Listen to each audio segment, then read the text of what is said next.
Hey, what's going on, guys? Yeti here, and welcome back to another episode of Gods Will Be Watching. This is going to be somewhat of an intermission episode. Basically, if you saw the last episode, we actually lost the mission we were doing and got sent all the way back to the start. So I was sort of a bit annoyed with that.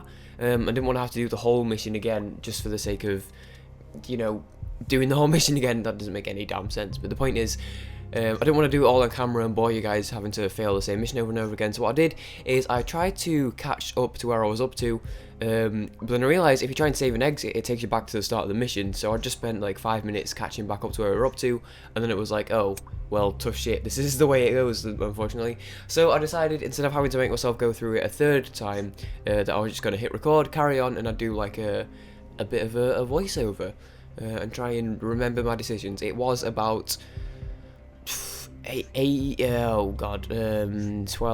hours ago, so, well, yeah, it was a while ago, dude. I don't know if I'll be able to remember, but we'll see what's going on. So, yeah, we did make that last night. It was way shorter, which is a good job, because there's the whole 1 in 6 chance of being shot in the head, no matter what you do, unless confess. But anyway, so here's Liam here, so I'm trying to remember what I was thinking. Is everything alright? Yes. How come you're so calm after Jack's death? I saw a lot of death during my Casella days, and I've been something about consumed by sorrow, dude. Emotions are a quick route to death. I believe we've already read this one, actually, this little set of text. You're a tough son of a bitch, Abraham. What should I bring? So I brought information. Okay. I believe I chose information because my health was looking pretty good at the end of that night. Like, I'm pretty high up in the chair. Because to be fair, he didn't hurt me that day, did he? He was just like holding the gun to my head and stuff. Did you know that Alexander loves hamsters? How sweet. He has an entire collection of legless, eyeless, toothless, hairless, and brainless hamsters. And then I accidentally skipped that bit. It says something about him being a delicacy. Something which I noticed is that I actually, this whole time, thought he had a really long nose. But he's actually got a cigarette in. And it actually took me that long to figure that out, which, that's fine. Okay. Tell me everything about your leader. So here he, as you can see, has the wrench again. I believe I took this opportunity to try and lie. I did. And I was able to get through it. Awesome. So I figured that I was just going to try and get through it as easy as possible now, because my thinking was that although we'd be doing a lot of damage, the days would be a lot shorter, and also we didn't have much left to go. I think I read online somewhere that it's only 9 days, not 20, so actually I was like, we're coming to the end of it now. But you'll get to see that in a minute. I won't spoil anything. Obviously, I've already seen where it goes, but, Okay.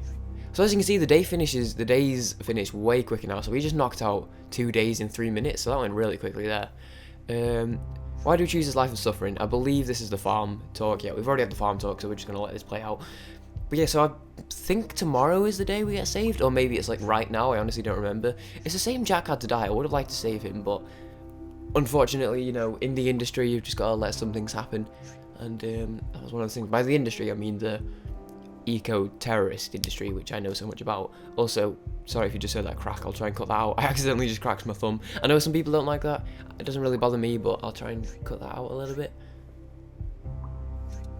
So I believe I chose a healing kit here, thinking I can last one more day like this, but I think if I take as much pain tomorrow as I took today, then I wouldn't have been able to survive. So I was like, so I'm going to need a healing kit here tomorrow just to bring me back, because I'm going to be like basically pretty close to death by the end of tomorrow. But then they blew a hole in the wall, so it didn't really matter. Your top priority is to get Sergeant out of here.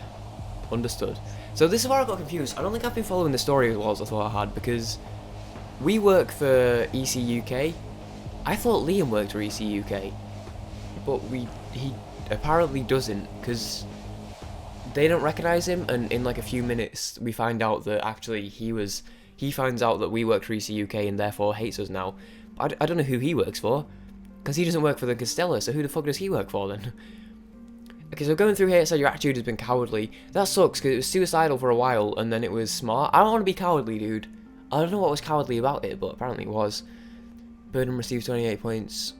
Sorry, Jack received 28. My favorite demand was information. That seems fair. 3 lies. I don't see what's cowardly about that, though, because it means that we were enduring the pain a lot, because we didn't take healing kits or painkillers that much. which doesn't make a ton of sense to me.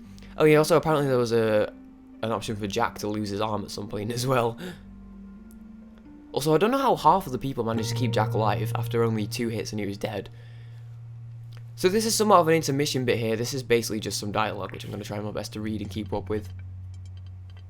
Welcome back, Sergeant Burden. Allow me to say on Isok's behalf, we are glad you came back in one piece, but it's time to get back to work. Your failure in infiltrating Zanolfa's back ranks and sabotaging their goals, this has left us vulnerable. Zanolfa can now potentially commit a biological attack. But sir, don't even start. Listen to your excuses of what put us in this situation to begin with. We have to be ready to fight every biological threat, is that clear? Yes, sir. On your next mission, you'll have to spend several months on the surface of a planet. If you read the mission briefing, you'll know that Sinakos, I think that is, you'll be leading an Everdos science team while occupying the planet. Your mission won't be complete until you've finished. Sounds more like something to me. Do you have a problem? And it's gone. 2 soldiers, look after 3 scientists and a robot, please. That's enough, Jack. Sorry, sir, proceed. Hold on. What the fuck is Jack doing there? Jack's dead. After all we've heard, it's a pleasure to meet the legend at last, Sergeant. Dr. Paul Zine is an expert in stuff. So this is a lot of just introducing characters, so if you want to try and pause and read these, you can. What I will say though is that I'm very confused. So Jack was with us in the chair, Jack got killed, Jack then kept talking to us in the night but disappearing, and now Jack is still alive. Excuse me, what? Hold on, what? Excuse me? Well, it's a discarded project of the Constellar Federation, essentially Brandon. So Brandon is the robot who has been discarded by the Constellar, and we've now took him in and fixed him to work for our own use. Yeah, so he is experimental, he isn't fully finished, but he will prove useful to us later on. So as you can see, the model has been customized by me personally, so Donald has formatted it to work with us. When requested, he'll give us various readings of performance, mood, and morale throughout the mission. Quite freaky in my opinion. So instead of having to keep an eye on people constantly, he'll be able to give us updates and stuff on that, and hopefully give us some more useful information as well. We'll have time to talk about personal details upon the ship later. Wait a second, what about the dog? What about the dog? Fucking doctor, it's not wise to have a dog inside the lab. My ass. This damn dog has served the Everdusk better than most of the soldiers. Knock it off, Jack. The doctor, he'll end up liking everybody. So Marvin is the name of the dog, by the way. So I decided to launch again here just to get some flavor text, or I guess story development. Did you really expect to dismantle Zanolfa peacefully? Man, I don't know. Liam is a good guy though, maybe I don't agree with his methods, but I respect his course. In any case, it was worth trying, Isok orders or not. I thought we joined Isok so he wouldn't... I skipped that one by accident, I guess. Yeah, also that. Good boy. And then we go back to work here. With our little Rottweiler there. And then she said, I thought it was a mercurial snake. Hueyo.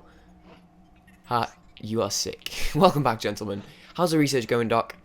Excellent. Sarah and I dissected what causes paralysis. It attacks the muscle and freezes the user, inducing a chemical coma. It then keeps vital functions running to create a perfect environment for species to start growing in the victim's body. Sarah and I reduced the amount of possible compounds to 5, so we are pretty close to a cure. We'll probably be able to leave in a couple of months. A couple months? Okay, man. Oh, man. Cheer up, they said we'd be done in 1.5 years. What? I have to start reading the mission briefings. I would have deserted if I knew that. Hello, everybody. So it's Liam. Abraham, man, how are you? Or should I call you Sergeant Burden? Liam.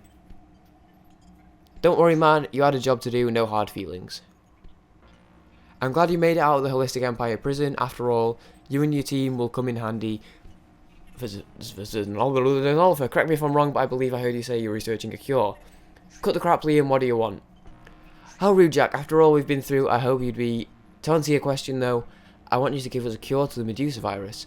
Excuse us, Mr. Liam, but we are far from discovering. There's a lot of work to do. Okay, that's too bad, especially since I'm in a little bit of a rush right now. Fine, I'll tell you what. Discover a cure by tomorrow and you won't die. What? That's impossible. Don't underestimate yourself, lady. The threat of death can be a wonderful motivator. Shaman can provide you that information. Shaman, indeed, C4 has been motivating humanity for centuries. Jack, calm down. Liam, listen to me. You're a reasonable man. I'm sure we can find a peaceful resolution here. Oh, no. You want to talk your way out of this one. I know you, Bird, and you can survive this just like everything else. After all, something time to prove it. And then Shaman blows the fuck out of the doorway.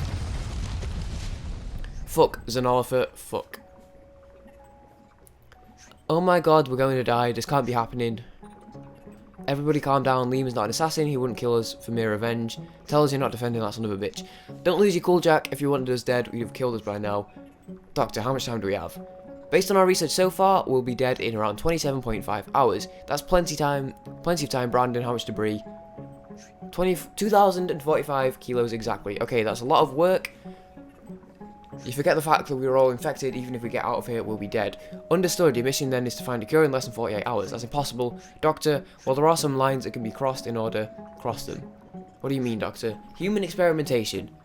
Are you insane? We just go blindly into a room, injecting the compound into ourselves, or we can choose between a certain death or a possible death.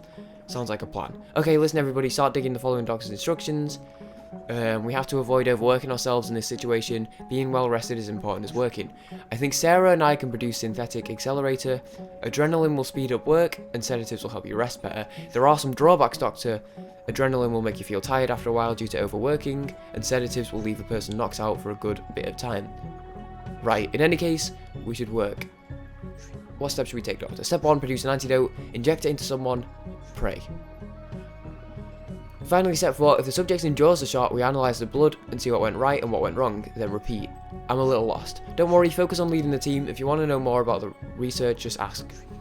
Since time is crucial, we should work in a span of 30 minutes. Use the clock on the top of the core of the computer to begin work sessions. After every 30 minutes of work, we can reassess the situation. Okay, Everdust team. Wait a second, what? The power supply seems to have been damaged. We can't just let the... We can't drop below 0. Sir, I've volunteered myself to connect to the broken power supply. Donald, is it safe? Well, Brandon is tough as hell. It'll work, and I can maintain him so he doesn't get toasted. Or you can sacrifice me and leave me as a permanent connection so the power won't be a problem. No way. I need you digging as much as everyone else. Yes, sir. Okay, Everdust team. Oh, sigh. Yes, Doctor. Sorry, just wanted to remind you what we're here for. If any of us experience paralysis, we can be reversed with electric. Basically, that's why I have the defibrillator. There are benefits of having another set of skills besides shooting. Okay, everyone knows what they have to do. Burden, what? Just kidding. Go ahead. So that was pretty much that. So basically 27.5 hours, we're going to go through in half-an-hour periods. We need to try and dig the hole, we need to try and research the cure, and we need to try and keep an eye on ourselves. We need to kind of try and not be stressed, we need to make sure the power doesn't drop below 0. We have a lot to do. Now, I believe what's happening here is this is leading up to the free demo where you had to survive, because we have all the same characters now, including Shaman, who actually was here and then left. So I believe at some point we're going to have to escape and then survive without Shaman. So maybe the next mission will be the one that was in the demo. We'll see how that goes, but that's going to do it for this episode, guys. I hope you guys did enjoy this episode of Gods Will Be Watching. Sorry it had to be somewhat of an intermission episode. I will try and, now that I know that you can't save and quit in the middle of a mission, I won't do that again. I'll just wait until I'm going to record, and then I'll catch up before I record. But that's going to do for this episode of Gods Will Be Watching. If you did enjoy, be sure to leave a like. It's the easiest way you can support the channel, and it really does help out. Other than that, my name is Yeti. Thank you very much for watching, and I will see you guys next time. Peace, guys.